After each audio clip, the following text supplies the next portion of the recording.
आदाब दोस्तों, जय हिंद, जय गांधी देश। दोस्तों, 2 दिन पहले मोहन भागवत उत्तर प्रदेश गए, यूपी गए, और वहाँ उन्होंने भारतीय मुसलमानों से संबंधित एक बयान दे दिया। बयान क्या, दरअसल ये समझने की बात है कि उत्तर प्रदेश में योगी आदित्यनाथ अंतिम दिन गिन रहे हैं, वो सरकार उनकी अंतिम दिन गिन रही है। जब मोहन भागवत गए तो भी दोनों उप मुख्यमंत्री अलग मिले और मुख्यमंत्री योगी आदित्यनाथ अलग मिले मोहन भागवत से। जैसे समझने की यही बात है कि डाइवर्ट करना चाहते हैं मामले को, और एक बार फिर हिंदू मुसलमान का मुद्दा वहाँ छोड़ना चाहते हैं उत्तर प्रदेश में। हालांकि होना कुछ नहीं है। अब जो बयान दिया वो मोहन भागवत की बकवास से अलावा और कुछ नहीं, लेकिन उसके गहरे निहितार्थ हैं। बयान दरअसल ये दिया कि हिंदुस्तानी मुसलमान भी सनातनी हिंदू हैं और उनकी घर वापसी करनी है और इसमें तेज़ी लानी चाहिए। ये हिंदू संगठनों को आह्वान किया मोहन भागवत ने। जैसे इनकी खाला जी का घर है हिंदुस्तान, ये जैसे मर्जी चलाएंगे लोगों को। भारत में ये सोचते हैं सिर्फ यही रहते हैं, अब इनका राज आ गया, भारतीय जनता पार्टी का राज है। ये डेमोक्रेसी को भूल रहे हैं क्योंकि संसद की मर्यादाओं को ये नहीं मानते, संविधान को ये नहीं मानते। और आरएसएस जो चरित्र निर्माण की बात करता है, जो हिंदुओं का ठेकेदार बनता है, उसका खुद का पंजीकरण है ही नहीं। वो संगठन भी एक तरीके से अवैध है। अगर सरकारी रिकॉर्ड के हिसाब से देखा जाए तो कोई भी ऐसा संगठन जो अपंजीकृत हो तो वो देश में काम नहीं कर सकता। और आरएसएस के अध्यक्ष से ये पूछा जाना चाहिए, सर मोहन भागवत से हमेशा पूछते रहे हैं कि आप पंजीकरण क्यों नहीं करवाते। ये लोग चुप हो जाते हैं। अब दरअसल पंजीकरण के लिए कानून ये है कि 1860 जो सोसाइटी एक्ट है या किसी एनजीओ के तहत कोई संस्था रजिस्टर्ड करती है भारत में तो तभी वो काम कर सकती है समाज का।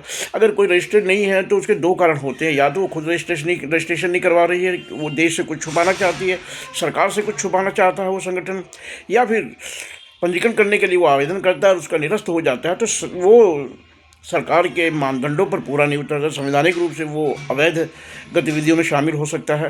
तो दोनों सूरतों में आरएसएस को जवाबदेहजनक गोपनीय एजेंडा क्या है ये देश के सामने स्पष्ट करना चाहिए। लेकिन अब धीरे धीरे वो खुलकर आ रहा है। भारतीय जनता पार्टी की सरकार के सैया भय कोतवाल डर काहे का, वो मुसलमानों का घर वापसी करवाएंगे 20 करोड़ मुसलमानों को। जैसे वो सपना देख रहे हैं, दुस्वप्न है ये, झूठा सपना देखना। दिन में सपने देखने में हमें कोई दिक्कत नहीं है। जो स्पेन में मॉडल ये लेके चल रहे हैं कि स्पेन में एक ज़माने में 700 साढ़े 700 साल मुसलमानों की हुकूमत रही, लेकिन उसके बाद स्पेन में जो ऑटोमन साम्राज्य के साथ पतन हुआ तो स्पेन में जो इस्लाम छोड़ के वो अधिकतर लोग कन्वर्ट हो गए। तो यही सपना ये यहाँ देख रहे हैं। लेकिन हिंदुस्तानी मुसलमानों का ईमान बहुत पक्का है। इस्लाम यहाँ से चलता है। दुनिया में सबसे बड़े इस्लामिक इदारे हैं, शैक्षिक इदारे हैं, वो हिंदुस्तान में है। नदवा लीजिए, दुनिया का आलमी जो तालीमी इदारा है। दारुल उलूम देवबंद लीजिए, दुनिया का आलमी तालीमी इदारा है इस्लामिक खित्ते में। तो ये सोचने की बात है। अब दरअसल मोहन भागवत जो कह रहे हैं ये एक फूस में आग लगाने जैसी घटना है। असल में ये आपको बिल्कुल देखना पड़ेगा इस कई परिप्रेक्ष्य में, क्योंकि पिछले कुछ दिनों से ऐसा माहौल इस देश में बनाया जा रहा है कि मुसलमानों के खिलाफ एक बार फिर इश्तियाल अंगेजी शुरू हो जाए। क्योंकि चुनाव जैसे जैसे नज़दीक आ रहा है उत्तर प्रदेश का, वैसे वैसे ये सारी घटनाएं 2027 में उत्तर प्रदेश का चुनाव, तो उससे पहले ये घटनाएं, क्योंकि उत्तर प्रदेश अब हाथ से भारतीय जनता पार्टी के जाने वाला है। और उत्तर प्रदेश अगर भारतीय जनता पार्टी के हाथ से गया तो ये देश भी भारतीय जनता पार्टी के हाथ से चले जाएगा।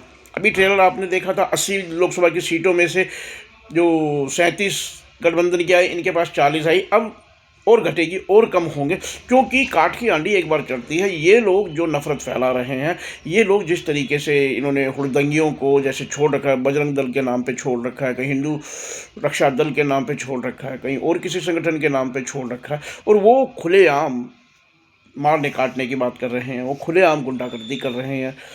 अब यहाँ तक कि कोई गैर मुस्लिम भी मुसलमानों के कहीं बेचारे किसी मुसलमान को पीट रहा है तो उसके समर्थन में आता है तो उसके खिलाफ भी खड़े हो जाते हैं, जैसे मोहम्मद दीपक के खिलाफ खड़े हो गए। लेकिन अब जनता इनको जवाब देने लगी है। डर इनको यही है कि अब जनता इनके खिलाफ होने लगी है। बहुसंख्यक जनता की बात कर रहा हूँ मैं। डर असल यही है। तो यही नैरेटिव, एक जो इनका नैरेटिव था वो फेल हो गया है, हिंदू मुस्लिम का नैरेटिव। और ये गोदी मीडिया जो है, ये अब उसको नैरेटिव को चलाने लग गए हैं कि मोहन भागवत ने इन्हें एक नैरेटिव दे दिया है। वही एजेंडा इनका, हिंदू मुसलमान का, हिंदू राष्ट्र का एजेंडा तो वही है, हिंदू राष्ट्र का।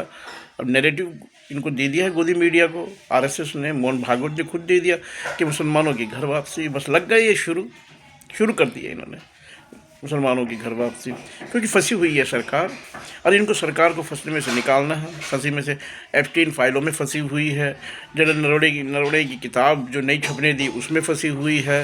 और अमेरिका तो बार बार दुत्कारता है, धमकाता है, कुटियाता है, बार बार टैरिफ का बार धमकी देता है, कभी 18%, कभी 25%, कभी 50% टैरिफ धमकाता है और बार बार हमारे प्रधानमंत्री का अपमान करता है। तो उधर से ध्यान भटकाना पड़ता है ना इन्हें।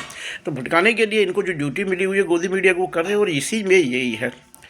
दरअसल मुसलमानों को तो इनके नैरेटिव से कोई फ़र्क नहीं पड़ता, मोहन भागवत की बकवास से भी कोई फ़र्क नहीं पड़ता जो उन्होंने बोली है मुसलमानों के प्रति कि इनका घर वापसी करो। खाला जी का घर थोड़ी है, ऐसे ही कर देंगे आप।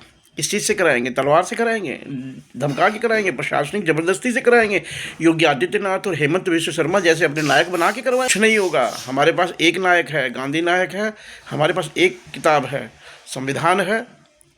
हम डरते नहीं हैं। गांधी और संविधान दो हमारे पास ऐसे हैं। और जहाँ तक अपनी क़यादत का है तो हमारे पास मौलाना अबुल कलाम आज़ाद जैसे लोग हैं, मौलाना मोहम्मद अली जैसे लोग हैं जो भारत के जो मुसलमानों की क़यादत करते थे। हम आज भी अपने दिलों में गांधी, नेहरू, आज़ाद को रखते हैं।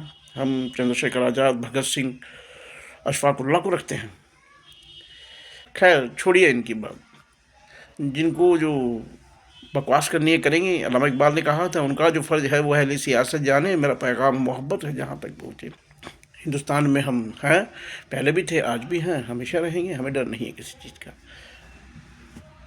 जय गांधी देश।